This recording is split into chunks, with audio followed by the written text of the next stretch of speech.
Welcome to Mayfidav TV. You are highly welcomed. Please kindly subscribe, like, and share this video. Thank you.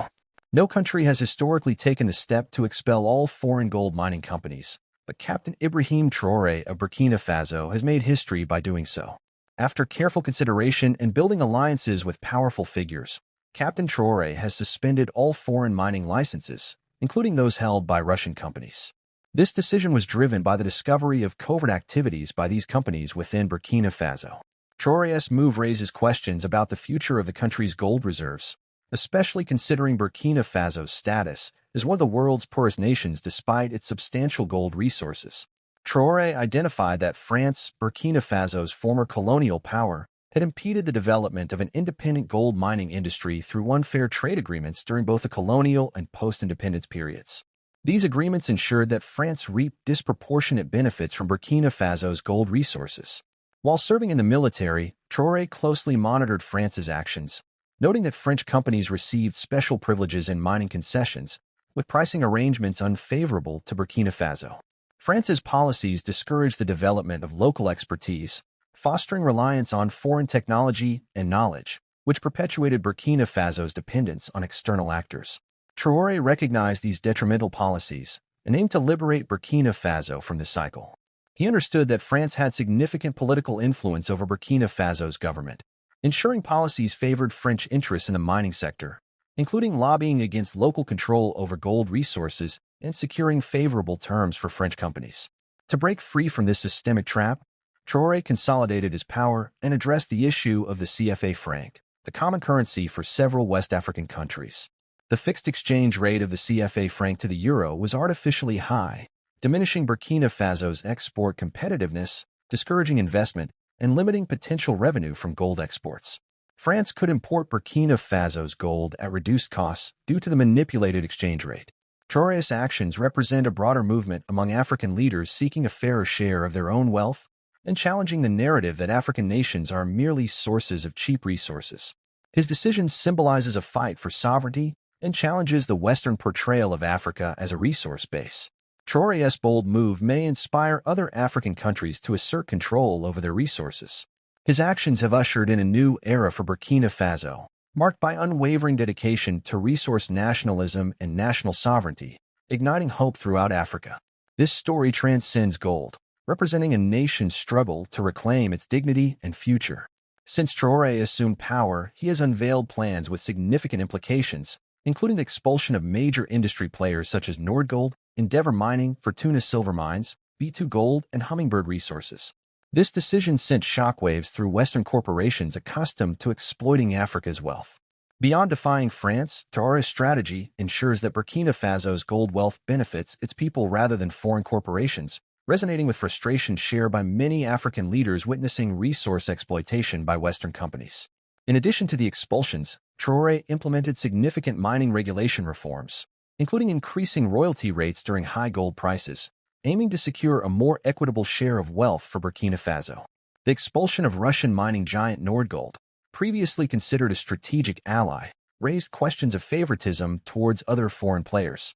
Allegations of political connections surfaced, but the government denied them, stating that Nordgold's permit was granted based on merit. Speculation about Burkina Faso engaging mercenaries from Russia's Wagner Group further complicated the situation. The government's denial of using mining profits to pay these mercenaries, coupled with a lack of transparency, fueled international scrutiny. This saga highlights the complex and often exploitative relationship between Western corporations in Africa, where Western companies have historically profited from Africa's resources, leaving nations trapped in cycles of poverty and dependence. Traoré's actions reflect a growing movement among African leaders demanding a fairer share of their wealth and challenging exploitative Western practices. His decision to expel foreign mining companies marks a pivotal moment in Burkina Faso's quest for resource sovereignty. Under Traoré's determined leadership, the nation is reclaiming authority over its vast gold reserves, confronting historical dominance by foreign corporations. Despite production setbacks faced by companies like the UK-based IBRAHIM due to security concerns, Burkina Faso remains steadfast in its pursuit of self-sufficiency. The establishment of a new gold refinery signifies the beginning of a bold era, aiming to realize the full value of its mineral wealth and attract investors committed to ethical and sustainable development. Previously, Burkina Faso had to export unrefined gold, resulting in lower prices and detachment from the refining process. With the construction of its own gold refinery, Burkina Faso's authorities will now ensure a fair share of the country's gold. While some expected Traoré to spare the Russian mining company, his approach emphasizes keeping Burkina Faso's relations with Russia distinct from mining operations. This pro-self-reliance movement, led by Traoré, challenges exploitative practices from the West, setting a precedent for other nations. Burkina Faso's struggle for gold sovereignty extends beyond its borders, representing a rising movement across Africa where nations reclaim control over their resources and demand a fair share. Traoré's leadership serves as a beacon of hope for other countries to break free from foreign dependence and create a future where natural wealth empowers people and supports sustainable development. While the road ahead may be challenging, the spirit of self-reliance and Traoré's unwavering determination offer a glimmer of hope. Despite recent developments, Nordgold has played a significant role in Burkina Faso's mining sector, showcasing successful mine launches and efficient project management. The company's projects, like the Bissa mine and the Bouli deposit, have provided substantial employment and economic growth. Nordgold maintains a 90% interest in these mines, with the government holding a 10% stake, highlighting the collaboration between the company and the government in sustaining job opportunities and driving economic growth. Traoré's revelations about foreign companies exploiting Burkina Faso include allegations of depriving citizens of $16.5 million in gold mining royalties due to special low-tax agreements made during the rule of the former dictator.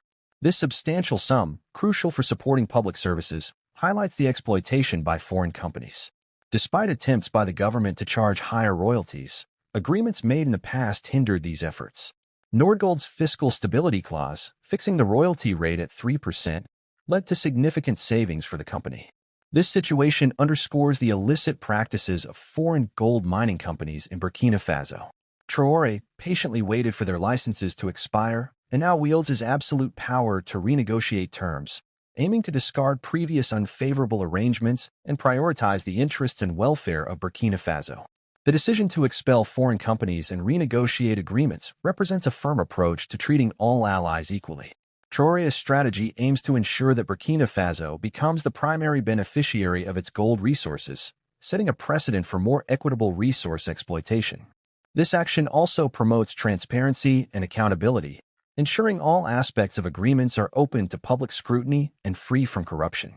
By regaining control of the gold mining industry, Burkina Faso can ensure its resources contribute to the development and prosperity of its own people, rather than enriching foreign corporations. Traoré's bold move has inspired other resource-rich nations to re-evaluate their agreements with foreign mining companies. Burkina Faso's courageous step exemplifies how African nations can regain control over their natural resources and negotiate fairer deals that benefit their populations. This shift in power dynamics could have far-reaching implications for the entire continent, leading to a more equitable distribution of wealth and resources. Historically, excessive reliance on foreign companies for resource exploitation has trapped many African nations in economic dependence, hindering sustainable development and limiting economic diversification. By renegotiating mining agreements, Burkina Faso aims to reduce its dependence on foreign entities, generate its own revenue, and build a more self-sufficient and resilient economy. Traoré acknowledges the lasting impact of colonialism and exploitation, which still shapes relationships between African nations and foreign corporations. By voiding existing licenses and initiating renegotiations, Burkina Faso takes a significant step in rectifying historical injustices and ensuring its rightful share of profits from its own resources. This action reflects a commitment to building a future grounded in equity and mutual respect. Traoré's vision extends beyond securing a larger share of gold profits. Burkina Faso aims to create opportunities for everyone and ensure a brighter future for future generations. Traoré's postponement of elections indicates his intention to address the resource curse, a paradox where countries rich in natural resources suffer from poverty and economic stagnation due to mismanagement and exploitation. His decision to renegotiate mining agreements demonstrates a commitment to transparency, accountability, and responsible resource management. Burkina Faso can utilize its gold wealth for sustainable development, breaking free from the resource curse and ensuring that the country becomes the primary beneficiary of its own resources. Traoré's vision challenges traditional power dynamics between resource-rich nations and foreign corporations, prioritizing the needs and interests of Burkina Faso and its citizens. His actions signify a significant step towards asserting the country's sovereignty over its natural wealth, ensuring that the economic benefits and revenues generated significantly contribute to the country's growth and development. The renegotiation process presents a unique opportunity to secure a larger share of the gold profits for Burkina Faso, ensuring that its resources contribute more substantially to the country's welfare. This bold move by Burkina Faso has the potential to bring in increased revenue, which can be directed towards crucial areas such as education, healthcare, infrastructure development, and poverty alleviation. By investing in its people and infrastructure, Burkina Faso aims to break free from the cycle of dependence on foreign aid and chart its course towards sustainable development. Traoré's actions have had a ripple effect across Africa, inspiring other resource-rich nations to re-evaluate their agreements with foreign mining companies.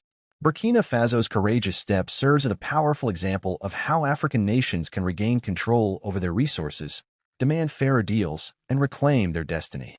Traoré's decision to void existing licenses and renegotiate mining agreements signifies a commitment to transparency, accountability, and responsible resource management.